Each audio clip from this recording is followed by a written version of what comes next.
جناب شیخ طوسی رحمۃ اللہ علیہ ہیں، جن کا متوفہ 460 ہجری ہے، اور آپ کو معلوم ہے 329 ہجری میں امام زمانہ علیہ السلام کی غیبت ہوئی، اور اس کے بعد 460 میں جناب شیخ طوسی رحمۃ اللہ علیہ کا متوفہ ہے، اور یہ امام کے زمانے کے انتہائی قریب کے افراد میں سے ہیں، اقرب ترین زمانہ ان کا امام کے ساتھ ہے۔ ان کی معروف کتاب ہے مصباح المتہجد، اور مصباح المتہجد کے صفحہ نمبر 456 کے اوپر انہوں نے اس دعا کو لکھا، اور اس دعا کے اندر یہ جملے موجود ہیں۔ میں کہنا یہ چاہتا ہوں، میں سمجھانا یہ چاہتا ہوں کہ جو لوگ کہتے ہیں کہ آج کے فقہا نے،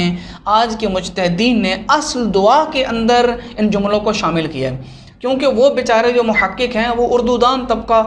ایسے ہیں کہ جن کے پاس اردو کی کتابیں آئی ہیں، اور جب سے آئی ہیں انہوں نے اجتہاد شروع کر دیا ہے اپنے حساب سے۔ وہ دیکھتے ہیں کہ جو اس وقت دعا من لا یحضر الفقی کے اردو ترجمے میں موجود ہے، ان کو نظر آ رہی ہے، اور وسائل الشیعہ علامہ حر عاملی کے اندر نظر آ رہی ہے، وہاں پر تو یہ جملے موجود نہیں ہیں، اور وہاں سے ان کا تاثر یہ جاتا ہے کہ یہ دو جملے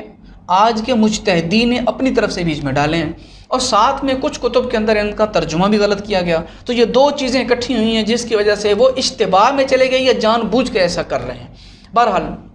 خلاصہ کروں کہ یہ جملہ آج کے فقہا اور مجتہدین کی طرف سے اس دعا میں شامل نہیں کیا گیا، اور اس کا حصہ نہیں ہے، بلکہ 460 ہجری کے متوفہ میں شیخ طوسی رحمۃ اللہ علیہ، ظاہر ہے اس سے پہلے کے زمانے میں انہوں نے کتاب لکھی ہے، اور اس کتاب کے اندر ان جملوں کو لکھا۔ اب مسئلہ یہ ہے کہ شیخ طوسی رحمۃ اللہ علیہ کا زمانہ ائمہ کے زمانے سے جو ظاہری حکومت تھی اس کے اقرب ترین زمانے میں آتا ہے۔ اب انہوں نے اس دعا کو لکھا ہے، بہت ساری بات کی برجستہ شخصیات نے جو دینی احکام ہیں اور جو دعائیں ہیں اور جو اعمال ہیں وہ اسی کتاب سے لیے ہیں، مصباح المتہجد سے۔ یہ کتاب گویا ان کی اساس بنتی ہے۔ مثال کے طور پر آپ کو بتاؤں کہ یہ دعا جب شیخ طوسی رحمۃ اللہ علیہ نے اپنی کتاب کے اندر لکھی ہے تو بعد کے بہت سارے بزرگان نے ان کی اس کتاب سے اس کو اخذ کیا۔ مثال کے طور پر آپ کو بتاؤں، ہماری معروف کتاب ہے بحار الانوار۔ بحار الانوار جلد 78 صفحہ نمبر 380 کے اوپر علامہ محمد باقر مجلسی رحمۃ اللہ علیہ نے اس دعا کو اسی مصباح المتہجد سے لکھا اور اس کو قبول بھی کیا۔ اور آپ جانتے ہیں کہ اخباریوں کے ہاں علامہ مجلسی رحمۃ اللہ علیہ کا بہت بڑا مرتبہ ہے، تو یہ ایک اخباری عالم اپنی کتاب بحار الانوار کے اندر اسی دعائے قنوت کو تسلیم کر رہے ہیں اور کتاب کے اندر لکھ بھی رہے ہیں۔ اور اس کے بعد دوسری شخصیت بتاؤں آپ کو کہ ہمارے اخباری علماء میں سے جو محدثین میں سے شخصیت گزرے ہیں وہ محدث نوری گزرے ہیں۔ انہوں نے اپنی کتاب المستدرک الوسائل کے اندر جلد نمبر 6 صفحہ نمبر 142 کے اوپر اسی دعا کو من و عن انہی الفاظ کے ساتھ نقل کیا ہے کہ جو مصباح المتہجد کے اندر موجود ہیں، اور ساتھ میں اس دعا کو لکھنے کے بعد یہ بھی لکھا ہے کہ یقیناً شیخ طوسی رحمۃ اللہ علیہ کے پاس ایک معتبر حدیث موجود ہوگی جس سے انہوں نے یہ لے کے اس حدیث کو لیا ہے۔ اس کا مطلب ہے سب سے پہلے اس دعا کو جو آج کے زمانے میں بزرگان پڑھتے ہیں اس کو درج کرنے والی شخصیت شیخ طوسی رحمۃ اللہ علیہ ہیں، اور شیخ طوسی پر اعتماد کر کے آج 1400 سال ہو گئے اب تک کے زمانے میں، یعنی جتنا شیخ طوسی سے اب تک کا زمانہ گزرا ہے سب نے ان پر اعتماد کرتے ہوئے اس دعا کو لیا اور اپنی کتابوں میں درج کیا۔ اس کا مطلب یہ ہے کہ آج کے فقہا اور مجتہدین کی طرف سے یہ جملہ گڑھ کے بنا کے اس میں شامل نہیں کیا گیا، بلکہ یہ قدیم زمانے سے ہماری معتبر ترین کتب کے اندر موجود تھا اور اسی طرح چلا آ رہا ہے، اور اسی معتبر متن کی وجہ سے اور اسی معتبر حدیث کی وجہ سے ہمارے فقہا نے اس کی اجازت دی اور اپنی کتابوں کے اندر اس کو درج کیا اور ہمارے علماء اس کو پڑھتے ہیں۔ اب اس سے اگلے مرحلے کی طرف آتے ہیں۔ یہ تو کلیئر ہو چکا کہ یہ آج کے فقہا اور مجتہدین کی طرف سے بنایا ہوا جملہ نہیں ہے، بلکہ یہ قدیم سے چلا آ رہا ہے۔ ساتھ میں ایک اور چیز ایڈ کر لیں، وہ یہ ہے کہ دیکھنا یہ ہے کہ یہ جملہ جس طرح ہمیں اس دعا میں ملتا ہے، کیا معصومین علیہ السلام نے کسی اور کو بعین ہی انہی الفاظ کے ساتھ تعلیم کیا ہے یا نہیں کیا؟ کیونکہ اگر تو ہم اس بات میں کامیاب ہو گئے کہ بعین ہی انہی الفاظ کے ساتھ کسی معصوم نے اپنے کسی صحابی کو یہ جملہ تعلیم کیا ہے تو بہت بڑا اعتراض ختم ہو جائے گا۔ وہ یہ کہ جو لوگ کہتے ہیں کہ یہ جملے، یہ فکرے معصومین کی تعلیمات کے خلاف ہیں اور مذہب شیعہ یا مکتب تشیع کے مسلمات کے خلاف ہیں، ان لوگوں کو جواب مل جائے گا۔ تو آئیے ہم اس کو ذرا دیکھتے ہیں۔ تو جب ہم اپنی احادیث کے ذخیرے کے اندر تلاش کرتے ہیں تو ہماری قدیم ترین کتب میں سے الکافی شیخ محمد ابن یعقوب ابن اسحاق کلینی رحمۃ اللہ علیہ کی کتاب ہمارے سامنے آتی ہے، اور وہ اپنی کتاب الکافی جلد نمبر 2 صفحہ نمبر 291 اور باب نمبر ہے 258 اور اس کی حدیث نمبر ہے 22۔ دراصل اس باب کا عنوان ہی یہی تھا کہ معصومین علیہ السلام نے جو تعلیمات ہمیں دی ہیں کہ صبح و شام کون کون سی دعائیں پڑھنی چاہیے، اور ان دعاؤں میں سے ایک دعا یہ بھی ہے جو حدیث نمبر 22 کے اندر درج ہے، اور امام جعفر صادق علیہ السلام نے اپنے ایک صحابی کو تعلیم دی، اور اس کے فقرے آپ کے سامنے اسکرین پہ شو ہو رہے ہیں، آپ اس کو دیکھیے گا۔ امام صادق علیہ السلام سے روایت ہے اور اپنے صحابی کو تعلیم دے رہے ہیں، اور اس کی آخری فقرے یہ ہیں، میں مختصر اس لیے کر رہا ہوں، آپ اس کو بعد میں مزید تفصیل سے پڑھ سکتے ہیں، آپ اس کو جان سکتے ہیں، کیونکہ میں ویڈیو کو مزید لمبا نہیں کرنا چاہتا ہوں۔ اس فقرے کی طرف آئیں جن پر آج کے کچھ جہلا اشکال کر رہے ہیں، میں ان سے مخاطب ہوں کہ خدا را اپنی زبانوں کو کنٹرول میں رکھا کریں، کیونکہ آپ کی جہالت کی وجہ سے آپ کیا کہہ رہے ہیں اور اس کا کیا نتیجہ نکل رہا ہوتا ہے یہ آپ کو پتہ نہیں ہوتا۔ اب دیکھیں آپ نے کتنا بڑا الزام لگا دیا فقہا کے اوپر، جبکہ یہ جملہ معصوم کا تعلیم کرتا تھا۔ صفحے کے اوپر دیکھیں، امام نے تعلیم کیا اور دعا کے اندر یہ جملے موجود ہیں، اللہم ادخلنی فی کل خیر ادخلت فیہ محمد وآل محمد واخرجنی من کل سوء اخرجت منہ محمد وآل محمد۔ میں کہتا ہوں بعین ہی انہی الفاظ کے ساتھ یہ دعا تو ہماری الکافی میں موجود ہے۔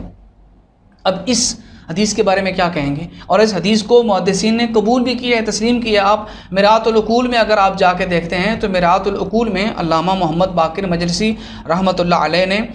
جلد نمبر 12 اور صفحہ نمبر 266 کے اوپر اس حدیث کو، جو کہ آپ کو پتہ ہے الکافی کی بڑی معروف شرح ہے، اور اس کے اندر انہوں نے تسلیم کیا ہے کہ الحدیث الثانی والعشرون مرسل کالصحیح لاجماع العصابۃ علی صفوان۔ اب یہاں پر کہتے ہیں کہ یہ حدیث مرسل ہے کالصحیح، یعنی کہ یہ صحیح کی مانند ہے۔ اب اس کا مختصر میں آپ کو وضاحت کر دوں کہ اس کے اندر جو راوی ہے، نقل کرنے والا، وہ صفوان ابن یحییٰ ہیں۔ صفوان ابن یحییٰ اصحاب اجماع میں سے تیسرے طبقے کے اندر آتے ہیں اور بہت معتبر شخصیت ہیں، اور ساتھ میں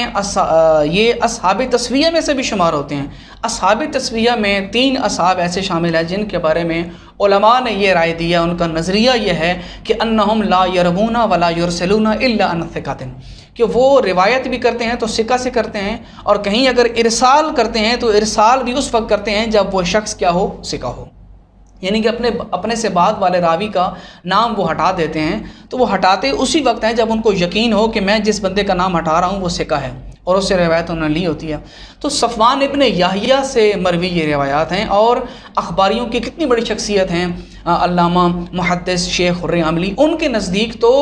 یہ جو مرویات ہیں ان کی، یعنی کہ اصحاب تسویہ کی جو مرویات ہیں، ان مرویات کو تعبداً تسلیم کرتے ہیں۔ وہ کہتے ہیں ہمارے لیے تعبداً ماننا ضروری ہے ان کی مرویات کو۔ یہ وہ عظیم شخصیات ہیں، صفوان ابن یحییٰ ہو گئے، بزنتی ہو گئے، تو ابن ابی عمیر، یہ 3 اصحاب ہیں جو اصحاب تسویہ میں شمار ہوتے ہیں، اور ان کے بارے میں کہا جاتا ہے کہ ان کی مراسیل دیگر جو راوی ہوتے ہیں ان کی مسانید کا درجہ رکھتی ہیں، یعنی کہ ان کی مرسل روایت بھی ہو نا تو ان کی مسند روایت کے پلے کی روایت شمار ہوتی ہے، لہٰذا سند کے حوالے سے بھی آپ اشکال نہیں کر سکتے ہیں۔ اور خیر دعاؤں کے اندر تو بہت زیادہ جو ہے نا وہ سختی نہیں کی جاتی اور نہ ہی اس کو زیادہ دیکھا جاتا ہے۔ یہاں پر تو اگر کوئی ضعیف روایت بھی ہو سند کے لحاظ سے تو وہ بھی قابل قبول ہوتی ہے، آپ اس کو اگر پڑھ دیں گے دعا کو تو آپ کو ثواب ملے گا، یعنی کہ حدیث منبلغ کے تحت آپ اس کو پڑھ سکتے ہیں۔ تو خلاصہ یہ ہوا کہ یہ دعا تو معصوم نے اپنے ایک صحابی کو تعلیم دی ہے، آپ کیسے کہہ سکتے ہیں کہ یہ معصومین علیہ السلام کی تعلیمات کے خلاف جملہ پڑھا جاتا ہے؟ اس کا مطلب ہے یہ جملہ جو شیخ طوسی رحمۃ اللہ علیہ نے کسی معتبر روایت سے دیکھ کے اس کو درج کیا ہے، یہ جملہ بھی ان کا اپنی طرف سے اختراع کردہ نہیں ہے، بلکہ امام صادق علیہ السلام کی تعلیمات میں سے ایک تعلیم کردہ دعا کا حصہ ہے یہ۔ تو اس طرح اشکال نہ کیا جائے، خدا نخواستہ آپ کی یہ جملے اور آپ کی یہ جہالت کہیں آپ کو کسی گمراہی کے دور کے گڑھے میں نہ پھینک دے کہ جہاں سے آپ کے لیے واپس آنا مشکل ہو۔ تو خلاصہ کلام یہاں تک یہ ہوا کہ یہ جو جملے ہیں معصومین کی تعلیمات کے خلاف نہیں بلکہ بعین ہی معصوم کے تعلیم کردہ ہیں۔ تو یہاں تک معاملے 2 ہمارے کلیئر ہو گئے کہ یہ دعا آج کے فقہاء اور مجتہدین کی بنائی ہوئی نہیں ہے۔ نمبر 2 کہ یہ جملے بھی معصومین علیہ السلام کی تعلیمات کے خلاف نہیں ہے بلکہ بعین ہی ان کی تعلیمات کے مطابق ہیں۔ اب اس سے اگلے مرحلے کی طرف آتے ہیں کہ کچھ کتابوں کے اندر اس کا جو ترجمہ کیا گیا ہے وہ ترجمہ انتہائی ناقص ہے، کیونکہ ترجمہ یہ کیا جاتا ہے کہ اے میرے اللہ تم ہمیں ہر اس برائی سے نکال کہ جس سے تو نے محمد والے محمد کو نکالا ہے، اور یہ ترجمہ قابل اشکال بنتا بھی ہے کیونکہ یہ ترجمہ درست نہیں۔ اب آتے ہیں کہ صحیح ترجمہ کیا ہے، تاکہ اس ترجمے کو دیکھیں اور اس کے بعد ہم فیصلہ کریں کہ کیا معصوم کے تعلیم کردہ ان جملوں کا جو مطلب یہ لوگ لے رہے ہیں کیا وہ درست ہے یا اس کا مطلب کوئی اور ہے۔ اب آئیے دیکھتے ہیں کہ ان جملات کا، ان کلمات کا درست ترجمہ کیا بنتا ہے۔ تو درست ترجمہ دیکھنے کے لیے میں آپ کو کہوں گا کہ آپ کے گھروں میں مفاتیح الجنان موجود ہے، حافظ ریاض حسین نجفی صاحب نے اس کا ترجمہ کیا ہے، اور تقریباً ہر مومن کے گھر میں یہ کتاب موجود ہوتی ہے۔ مفاتیح الجنان کا ترجمہ کرتے ہوئے علامہ حافظ ریاض حسین نجفی صاحب نے اس فقرے کا ترجمہ کچھ اس انداز میں کیا ہے کہ اور وہ یہ ترجمہ دیکھیے گا، اور وہ یہ کہ داخل کر مجھے ہر اس نیکی میں جس میں تو نے محمد و آل محمد کو داخل کیا،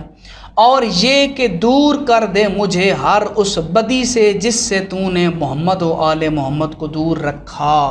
ترجمے پہ غور کیا آپ نے؟ کتنا بڑا فرق ہے دونوں ترجموں کے اندر۔ جس ترجمے کی وجہ سے اعتراض کیا جا رہا ہے وہ غلط ترجمہ، جس کے اندر یہ کہا جا رہا ہے کہ مجھے ہر اس برائی سے نکال جس سے تو نے محمد والے محمد کو نکالا۔ اب یہاں سے تو یہ تصور آتا ہے کہ گویا کہ نعوذ باللہ معصومین پہلے گناہوں میں گرفتار تھے، اللہ ان کو نکال رہا ہے، جبکہ ان جملوں کا صحیح ترجمہ یہ بنتا ہے جو حافظ ریاض صاحب نے کیا ہے۔ اس پر کوئی اشکال لازم نہیں آتا۔ کیوں؟ حافظ صاحب نے ان مصادیق یعنی کہ محمد و آل محمد کی خصوصیات شخصیہ اور فردیہ ان کو سامنے رکھتے ہوئے اور نظریہ عصمت کو مد نظر رکھتے ہوئے جو اس کا درست ترجمہ بنتا تھا وہی کیا ہے، کیونکہ جو بھی مترجم ہوتا ہے اس کو یہ بات اپنے ذہن میں رکھنی چاہیے کہ جب وہ ترجمہ کر رہا ہے تو ہر مقام پر ہر لفظ کے اس کے لغوی معنی کے مطابق بعین ہی ترجمہ نہیں کیا جاتا۔ بہت سارے مقام ایسے ہمیں ملتے ہیں کہ جہاں پر ہم معنی مطابقی کے مطابق ترجمہ کریں تو وہ واقعاً مسلمات کے خلاف ہو جاتا ہے، جس طرح کہ قرآن مجید کے اندر ہے۔ اگر آپ یدیہ کا ترجمہ ہاتھ کریں گے تو وہ یقیناً لوگوں کو اشتباہ کا سبب بنے گا، لیکن ید کا جو قرآن کے اندر اللہ کے لیے استعمال ہو تو وہی ترجمہ کریں جو معصوم نے کیا ہے، یعنی کہ قدرت والا ترجمہ کریں، طاقت والا ترجمہ کریں تو وہ درست ہوگا۔ تو یہاں پر بھی حافظ ریاض حسین نجفی صاحب نے بالکل 100% درست ترجمہ کیا کہ اے میرے اللہ ہمیں ہر اس برائی سے دور رکھ کہ جس برائی سے تو نے محمد والے محمد کو دور رکھا۔ یہاں دور رکھنے کا مطلب ہے یعنی کہ اللہ نے آل محمد کو برائیوں سے دور رکھا، پاک رکھا، صاف رکھا، ہمیں بھی میرے اللہ تو ان سے اسی طرح پاک اور صاف رکھا۔ لیکن یہاں پر مسئلہ یہ ہے کہ یہ ترجمہ دکھانے کے بعد بھی ممکن ہے کچھ ذہنوں میں یہ سوال آ جائے کہ یہ کیسے ہو سکتا ہے کہ ایک بندہ یہ سوال کر رہا ہے کہ مجھے ہر اس نیکی میں داخل فرما کہ جس نیکی میں تو نے محمد والے محمد کو بھی داخل کیا۔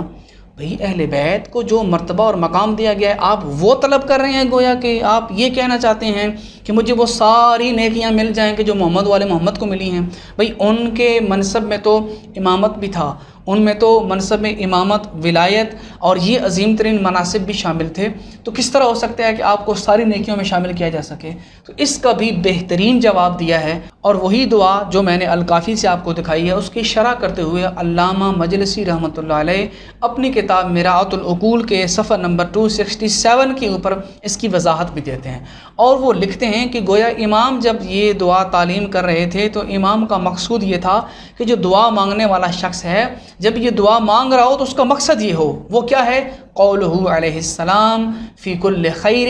اے مما انا اہلہ ویمکن حصولہ،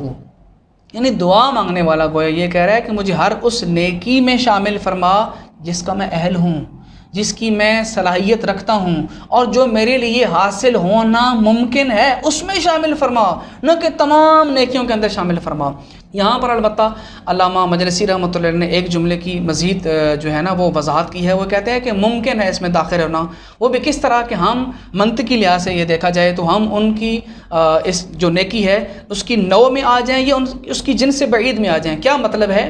کہ ہم اس زمانے میں ائمہ اہل بیت کے ساتھ اللہ کی جانے والی نیکی یعنی کہ منصب نبوت اور امامت کے مبلغ تو بن سکتے ہیں نا۔ ہم آج کے زمانے میں اس منصب الہی کے جو اہل بیت کے پاس موجود تھا ہم اس کے مبلغ بن سکتے ہیں، ہم دنیا والوں کو بتا سکتے ہیں کہ ہمارے آئمہ وہ تھے کہ جن پر اللہ کا انعام تھا، اللہ نے ان کو امامت کا منصب عطا کیا، تو اس میں کون سی بعید بات ہے؟ اور اگر آپ دیکھیں تو اس طرح کی بہت ساری دعائیں ہمیں ملتی ہیں، اور ان دعاؤں کے اندر بھی اس قسم کے جملے خود معصومین علیہ السلام نے تعلیم دی ہیں۔ مثال کے طور پر، ویسے بات لمبی ہو جائے گی، صرف آخری بات اور یہاں پر میں بات تمام کر رہا ہوں۔ آپ دیکھیں اسی کی مثل ہمیں دعائیں اور بھی ہیں کہ جو معصومین علیہ السلام نے ہمیں تعلیم دی ہیں۔ مثال کے طور پر اگر آپ جائیں تو یہی جو آپ کے سامنے میں نے آغاز میں بیان کیا، مصباح المتہجد کے اندر شیخ طوسی رحمۃ اللہ علیہ نے جہاں پر عاشورہ کے اعمال کو درج کر رہے تھے اور زیارت عاشورہ کو وہاں پر انہوں نے لکھا تھا، اور زیارت عاشورہ کو جہاں نقل کیا ہے وہاں پر ایک دعا بھی انہوں نے لکھی ہے جو معصومین علیہ السلام نے تعلیم دی، اور اس دعا کے جملے یہ ہیں: اللہم اجعل محیایا محیا محمد و آل محمد و مماتی مماتا محمد و آل محمد، کہ اے میرے اللہ تو میرے لیے ویسی زندگی قرار دے جیسی تو نے محمد و آل محمد کے لیے قرار دی، اور میرے اللہ تو میرے لیے بھی ویسی ہی شہادت قرار دے کہ جس طرح تو نے محمد و آل محمد کو کے لیے شہادت قرار دی، یا ان کا انتقال، یعنی کہ میرا انتقال بھی ویسا ہی ہو کہ جیسا تو نے محمد و آل محمد کا انتقال کیا، ان کو عظیم ترین درجہ شہادت نصیب کیا۔ اب یہاں پر بھی تو سوال اٹھ سکتا ہے نا کہ کیا مجھ جیسے گناہ گار کی زندگی، گویا کہ میں یہ کہہ رہا ہوں کہ میرے اللہ میری زندگی ویسی بنا دے جیسے علی کی زندگی تھی، یا نعوذ باللہ میری شہادت ویسی قرار دے جیسے مولا حسین کی شہادت تھی؟ نہیں، کوئی بھی باشعور انسان ایسے جملوں سے یہ مطلب نہیں لے گا۔ گویا کہ معصوم نے یہ تعلیم کر کے ہمیں یہ سمجھایا ہے کہ تم اپنی اہلیت کے مطابق اہل بیت علیہ السلام کی زندگیوں سے جتنی برکتیں سمیٹ سکتے ہو سمیٹو، تم خدا سے دعا مانگو کہ میرے اللہ تو نے جس طرح محمد و آل محمد کی پاکیزہ زندگی تو نے ان کو عطا کی ہے، ہمیں بھی اپنی اہلیت کے مطابق، ہمیں بھی اپنی صلاحیت کے مطابق توفیقات عطا فرما کہ ہم بھی اپنی زندگی میں محمد و آل محمد کی تعلیمات کے مطابق جئیں، اور جب اس دنیا سے جائیں تو ان کی تعلیمات پر عمل پیرا ہوتے ہوئے دنیا سے جائیں، اور دنیا سے ایک عظیم مرتبہ لے کے جائیں۔ مات علی حب آل محمد مات شہیدہ، ہم ان کا درجہ تو نہیں پا سکتے لیکن ان کی محبت کے صدقے میں ہمیں بستر پر بھی موت آتی ہے تو اللہ فرماتا ہے کہ اس حدیث کے اندر جس طرح موجود ہے، اگر ہمیں بستر پر بھی موت آتی ہے تو شہادت کا درجہ ملتا ہے۔ تو کتنی عظیم ترین دعائیں ہیں جو معصومین علیہ السلام نے ہمیں تعلیم کی ہیں۔ تو یہاں تک ہماری گفتگو کا جو نچوڑ بنتا ہے اور خلاصہ یہ بنتا ہے کہ سب سے پہلا اعتراض یہ تھا کہ یہ دعا علماء نے، مجتہدین نے اپنی طرف سے بنا کے اس کو جعل کر کے اس دعا کا حصہ بنایا ہے، جبکہ یہ بات ہم نے غلط ثابت کر دی کہ ایسی بات نہیں ہے۔ دوسری بات یہ تھی کہ یہ جملے جو ہیں معصومین علیہ السلام کی تعلیمات کے مخالف ہیں، ہم نے یہ بھی ثابت کر دیا کہ یہ دعویٰ غلط ہے، بلکہ بے عین ہی یہ فکرے وہی ہیں جو معصومین علیہ السلام نے تعلیم دیے ہیں اپنے اصحاب کو، اس کو پڑھنے کی تلقین کی ہے کہ صبح شام اس کو پڑھا کرو۔ اور تیسری بات جو ترجمے کے حوالے سے تھی وہ بھی ہم نے آپ کو درست ترجمے کی نشاندہی کر دی، اور اس درست ترجمے کے مطابق ہر بندہ جان سکتا ہے کہ اس کا صحیح مطلب کیا بنتا ہے۔ تو میری خواہش ہے کہ جب آپ نے یہ پیغام مکمل سن لیا ہے تو اس کو صدقہ جاریہ سمجھتے ہوئے دوسرے مومنین تک پہنچائیں کہ خدا نخواستہ اگر وہ ویڈیو اور وہ جو گمراہانہ جو ان کے حربے تھے اگر کسی تک پہنچ چکے ہوں اور لوگ اضطراب کا شکار ہوں تو یہ ویڈیو سن کر ان کے دلوں سے وہ اضطراب ختم ہو اور ان کا ایمان جو ہے وہ باقی رہے اور ثابت قدم رہیں وہ لوگ۔ تو خداوند متعال سے دعا ہے کہ جس طرح اس نے ہمیں پاک و پاکیزہ راہبر عطا فرمائے، ہمیں ان کی تعلیمات پر عمل پیرا ہونے کی بھی مزید توفیق عطا فرما۔ اللہم صلی علی محمد و آل محمد وعجل فرجہم۔